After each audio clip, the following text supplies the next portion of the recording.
लाली रोवता रे ना घरे बारे डीजे ब्रजेश चकिया ना घरे बारे देवरा न रहे सखी घरे दुआरे देवरा न रहे सखी देवरा न रहे सखी घरे दुआरे देवरा न रहे सखी घरे दुआरे उठ लाली रोवता रे भातर ना घरे बारे कनवाली रोवता रे भातर ना घरे बारे याद करी सखी रे याद आवता रे याद करी सखी सुन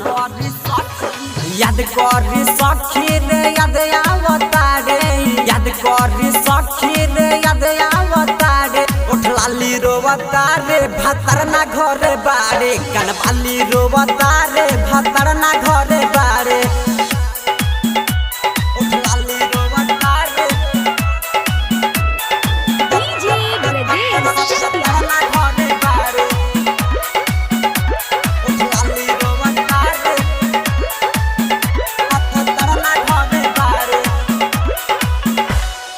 लागे नहीं मन सखी फोन पर बते अइला से फोन पर बती अइला से लागे नहीं मोहन सखी फोन पर बते अइला से मिलित बड़ा खुशी सखी घरे उनका अइला से घरे उनका अइला से देवरा न सखी रे कबो आँख मारे देवरा रे सखी देवरा न सखी रे कबो आँख मारे देवरा न सखी रे कबो आँख मारे उठ लाली रोवता रे भातर ना घरे बारे कनवाली रोवता रे भातर ना घरे बारे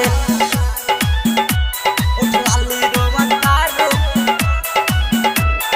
डीजे ब्रजेश चकिया ना घरे बारे उठ लाली रोवता रे भातर ना घरे बारे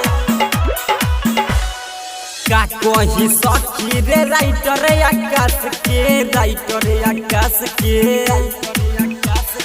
का कही सखी रे राइटर आकाश के बीपीएस विदेशी ना बुझले बात के हो बुझले बात के जसपाल जखमी न कबो सखी के जसपाल जखमी सुना ना जसपाल जखमी न कबो सखी के जसपाल जखमी न कबो सखी उठ लाली रोवता रे भातर ना घरे बारे कनवाली रोवता रे भातर